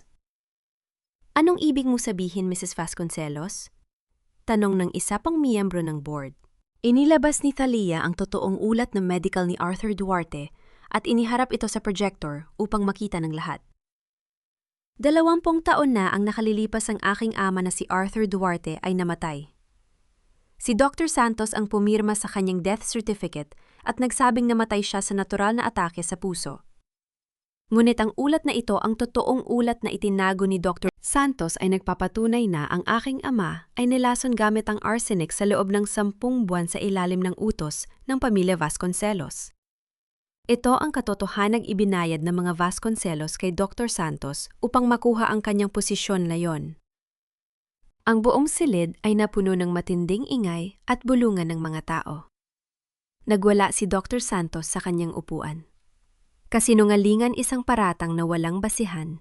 At kung tungkol naman sa mga transaksyon ng aking kapatid na si Rafael kasama si Don Esteban, tumingin si Thalia kay Doña Consuela na may kasamang malamig na ngiti.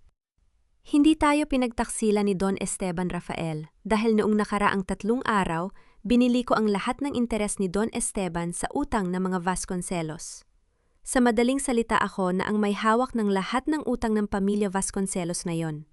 At ang mga dokumentong hawak mo, Doña Consuela, ay wala ng halaga dahil si Don Esteban mismo ang nagbigay sa akin ng mga katibayan ng iyong pagtatangkang manuhol. Nabitawan ni Doña Consuela ang kanyang bag habang ang kanyang buonder katawan ay nanginig sa matinding gulat. Ang kanyang muka ay naging kasing puti ng papel. Mabilis na pumasok ang mga opisyal ng National Bureau of Investigation upang arestuhin si Dr. Santos sa kasong complicity sa pagpatay at falsification of public documents. Tumingin si Rafael kay Thalia, ang kanyang mga mata ay napuno ng matinding luha ng kagalakan at pasasalamat. Ang kanyang kapatid ay hindi lang nakaligtas, iniligtas din nito ang kanyang buhay at karangalan. Habang nagkakagulo ang mga tao, dahan-dahang lumapit si Thalia kay Doña Consuela, nakasalukuyang nakahawak sa kanyang dibdib dahil sa matinding kirot ang mismong kirot na naramdaman ni Thalia noong gabi ng kanyang anibersaryo. Hindi pa tayo tapos, Doña Consuela? Bulong ni Thalia sa tainga ng matandang babae ang kanyang boses, ay tila isang hatol ng kamatayan. Bukas ang pagdinig para sa pagkabangkarot ng inyong kumpanya at ang kaso ng tangkang pagpatay sa akin ni Marcelo. Doon kita papanoorin na mamanikluhod sa aking paanan. Thalia, please, patawarin mo ako. Nabulag lang ako ni na Clara at ni Mama. Asawa mo pa rin ako, di ba? Hinding-hindi ko sinasadyang saktan ka. Ang pakiusap ni Marcelo ay naninginig sa likod ng maruming salamin ng detention cell. Ang kanyang mukha na dati ay makinis at mapagmataas ay ngayon ay gulo-gulo, may mga pasa at basang-basa ng luha, habang nakasuot ng kulay kahel na damit panloob ng bilanggo. Ang kanyang mga kamay ay mahigpit na nakadikit sa salamin, pilit na umaabot sa babaeng nakatayo sa kabilang panig. Nakatayo si Thalia na may suot na simpleng puting blusa at maong na pantalon. Walang galit sa kanyang mukha, kundi isang malalim na pagkaawa para sa lalaking minsang inalayan niya ng kanyang buong buhay. Hawak niya ang isang asul na folder na naglalaman ng mga dokumento ng diborsyo at ang ganap na pagpapasara sa lahat ng ari-arian ng pamilya Vasconcelos. Asawa Marcelo. Ang boses ni Thalia ay mahinahon, ngunit bawat salita ay tila isang hatol ng hukom. Ang asawang handang manood habang binabawian ng buhay ang kanyang kabiyak para lang sa insurance ay hindi asawa. Isa kang mamatay tao na nagkataon lang na may hawak na singsing. Iwasan mo ako mabulok dito, Thalia. Sigaw ni Marcelo habang ang kanyang boses ay basag sa takot. Si Mama ang may kasalanan ng lahat. Siya ang pumilit sa akin at si Clara. Pinilit niya akong kumuha ng pera para sa anak namin. Dahan-dahang inilapit ni Thalia ang folder sa slot ng salamin upang pirmahan ni Marcelo.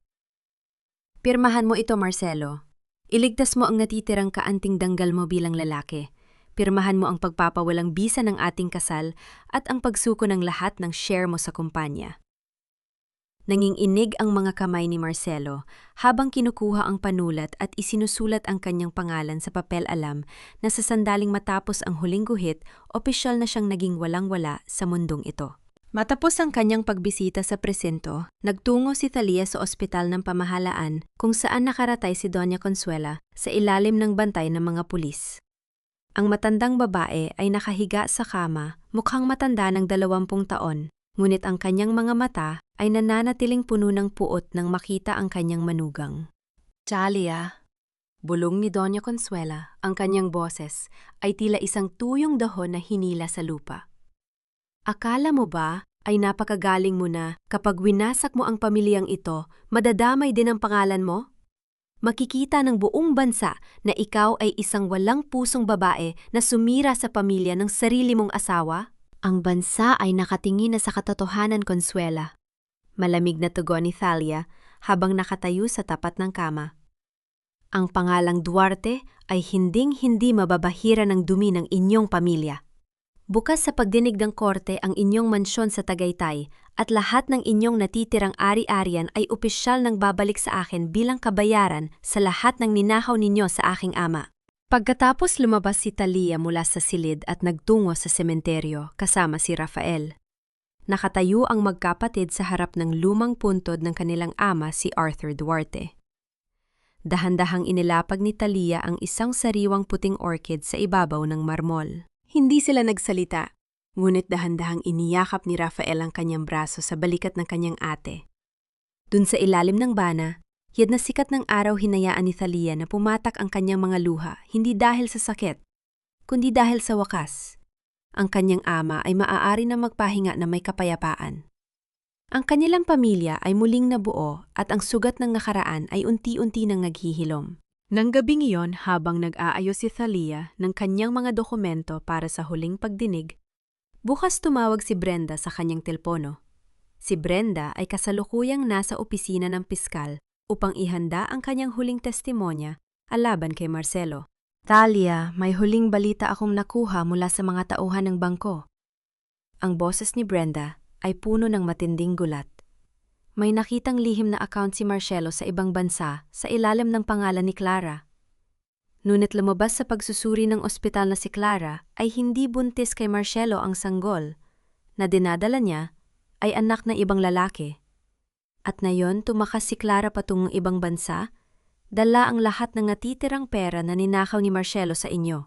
Natigilan si Thalia sa narinig dahan-dahang ibinaba ang kanyang panulat habang ang isang malalim na buntong hininga ng pagkamangha sa tadhana ay kumawala sa kanyang mga labi.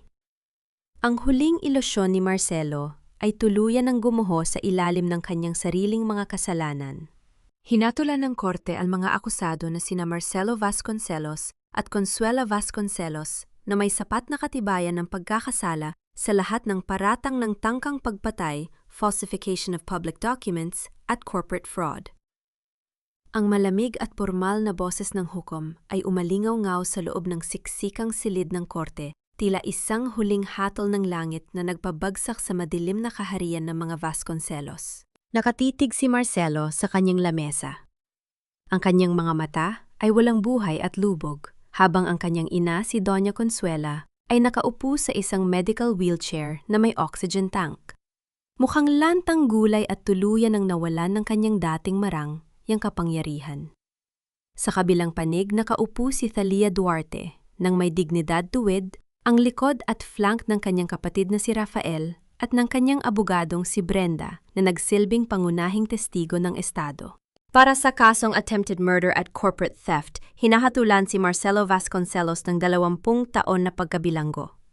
Patuloy ng hukom, habang ibinababa ang kanyang gavel na lumika ng isang mabigat na tunog sa silid. At para sa kasong pagpatay kay Arthur Duarte at malubang tax evasion, hinahatulan si Consuela Vasconcelos ng reclusion perpetua. Isang malakas na iyak ng pagsisisi ang kumawala sa lalamunan ni Marcelo, habang mabilis siyang lumuluhod sa sahig, pilit na tumitingin kay Thalia upang humingi ng huling awa. Ngunit si Thalia ay hindi lumingon.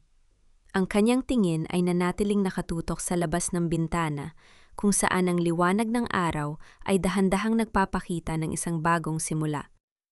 Ang pag-ibig na nabulag ng 10 taon ay opisyal nang natapos, pinalitan ng malamig na kapayapaan ng hustisya. Matapos basahin ang hatol, dinala ng mga pulis ang mag-ina patungo sa magkahiwalay na sasakyan ng bilangguan.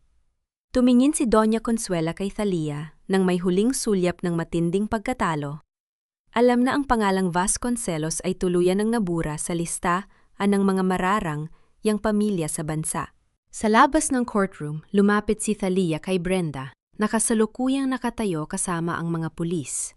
Dahil sa kanyang pakikipagtulungan bilang testigo, binigyan si Brenda ng korte ng mas magaan na parusa at probasyon. Magbayad ka sa batas, Brenda, mahinang sabi ni Thalia habang dahan-dahang hinahawakan ang kamay ng kanyang dating kaibigan. At pagkatapos mong bayaran ang lahat, sabay nating bubuuin ang bago mong buhay. Ang pagkakaibigan natin ay may sugat, ngunit ang sugat ay naghihilom. Yumakap si Brenda kay Thalia habang umiiyak ng malakas ang kanyang mga luha ay puno ng tunay na pagsisisi. Salamat, Thalia. Salamat sa pagbibigay sa akin ng pangalawang pagkakataon. Naglakad palabas ng gusali ng korte si Thalia kasama si Rafael. Ang mga mamamahayag ay mabilis na sumalubong sa kanila, ngunit hindi sila nagsalita tungkol sa hinhiganti o galit. Sa halip na umiti si Thalia sa harap ng mga kamera, isang ngiti ng isang malayang babae na nakaligtas sa pinakamalupit na bagyo ng buhay. Pagdating sa muling nabawing mansyon ng mga Duarte sa Tagaytay, pumasok si Thalia sa lumang opisina ng kanyang ama. Umupo siya sa malaking upuan naramdaman ang pamilyar na amoy ng lumang papel at kahoy. Dahan-dahan niyang binuksan ang kanyang bag at inilabas ang kanyang lumang singsing sa kasal mula kay Marcelo. Walang pag-aalinlangan inilapag ni Thalia ang singsing sa ibabaw ng lamesa at dahan-dahang isinara ang drawer ng mesa, tuluyan ng ibinaon ang lahat ng alaala ng kanyang nakaraan kasama si Marcelo. Pagkatapos kinuha niya ang lumang gintong orasang ng kanyang ama at isinuwat ito sa kanyang bisig. Tumingin si Thalia sa bintana, kung saan ang paglubog ng araw sa lawa ng Taal ay nagpapakita ng isang napakagandang kulay ng ginto at pula. Lumapit si Rafael sa kanyang gilid, may hawak na 2 tasa ng mainit na tsokolate na gawa sa lokal na tablea. "Ate, tapos na ang laban?" Bulong ni Rafael habang iniabot ang tasa sa kanya. "Oras na para mabuhay ka, para sa sarili mo." Humigop si Thalia ng mainit na tsokolat. Naramdaman ang init na gumagapang sa kanyang dibdib, isang init ng kalayaan ng paghilom at ng bagong pag-asa. Ngunit habang nakatitig sila sa paglubog ng araw, narinig nila ang marahang pagkatok sa pinto ng opisina. Isang katulton ang pumasok na may hawak na isang maliit kulay gintong, kahon na iniwan sa tapat ng gate ng mansyon. Walang pangalan ng nagpadala, ngunit sa ibabaw ng kahon ay may nakasulat na isang maliit na liham na may pamilyar na sulat kamay na magdadala sa kanila sa huling yugto ng kanilang kwento. Dahan-dahang binuksan ni Thalia ang maliit na kulay gintong kahon sa ibabaw ng kanyang lamesa. Sa loob nito, nakalatag ang isang piraso ng papel na may sulat kamay ni Doña Consuela mula sa loob ng kanyang selda sa Correctional Institution for Women. Walang bakas ng dating pagmamataas o kapangyarihan ang mga salitang nakasulat, kundi isang basag na tinig ng isang matandang babaeng iniwan ng lahat ng kanyang binuong kasinungalingan. "Thalia, sa dilim ng seldang ito, na-realize ko na ang lahat ng gintong aking hinangad ay naging bakal na pumipigil sa akin layon. Nawala ang aking anak, nawala ang aking kumpanya, at higit sa lahat, nawala ang aking danggal. Alam kong walang halaga ang aking mga salita, ngunit pakiusap, patawarin mo kami.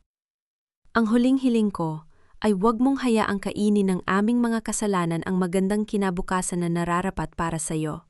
Tumingin si Thalia sa sulat, naramdaman ang huling simoy ng nakaraan na dumaan sa kanyang isip. Dahan-dahan niyang ibinaba ang papel at tumingin sa labas ng bintana, kung saan ang malamig na hangin ng Tagaytay ay dahan-dahang nagpapasayaw sa mga dahon ng puno ng pino. "Napatawad mo na ba sila, ate?"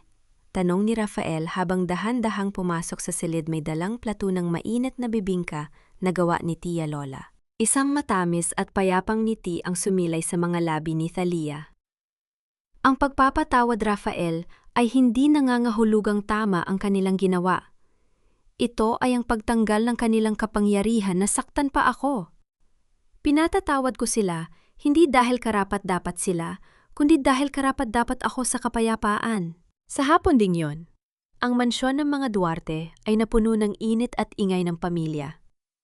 Nakaupo si Tia Lola sa veranda habang masayang nagkukwentuhan kasama si Brenda, na ngayon ay dahan-dahan nang bumabangon mula sa kanyang mga pagkakamali sa ilalim ng paggabay ni Thalia.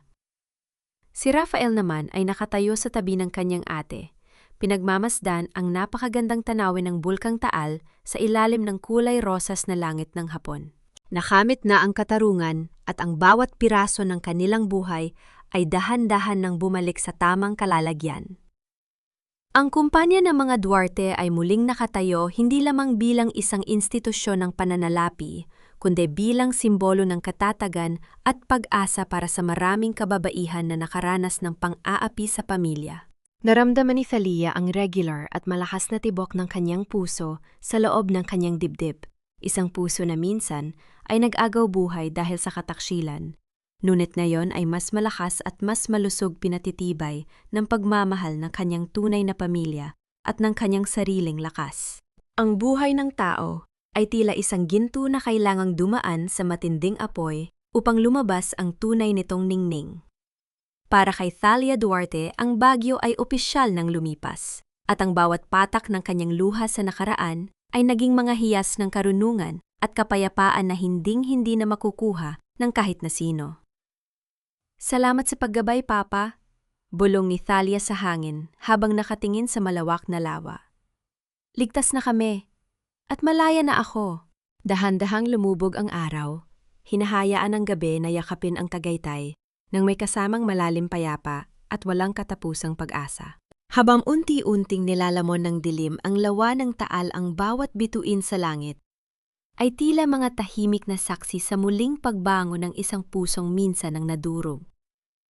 Ang gabi ay hindi natanda ng takot, kundi isang payapang kumot na naghahanda para sa isang bagong umaga. Mga mahal kong tagapakinig nawa, ay nararamdaman ninyo ang init ng kapayapaang ito sa inyong mga puso ngayon. Maraming salamat sa inyong walang sawang pagsama sa akin sa huling yugto ng mahaba at madamdaming landas na ito.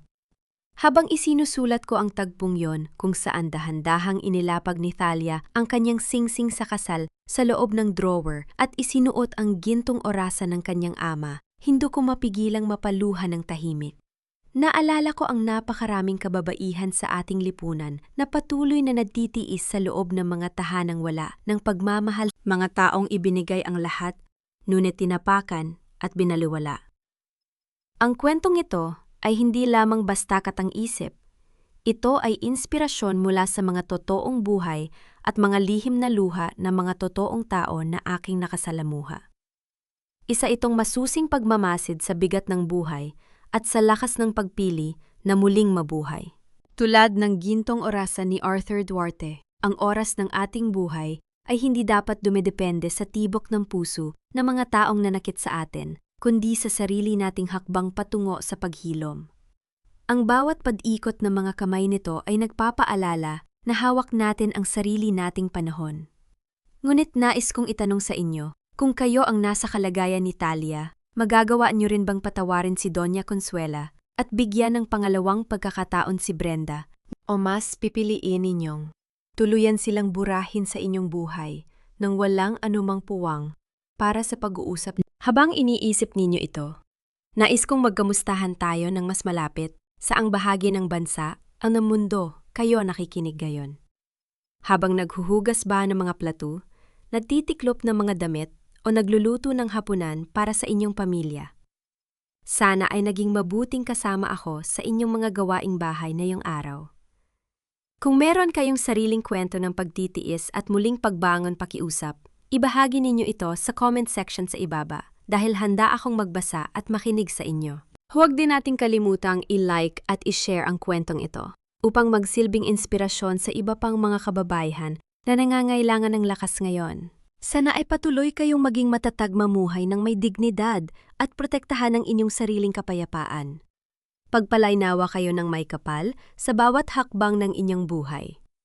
Pamagat ng kwento ang gintong orasan ng paglaya, paalala ang lahat ng mga tauhan at sitwasyon sa kwentong ito ay katang-isip lamang nilikha para sa layunin ng libangan at upang maghatid ng positibong mensahe.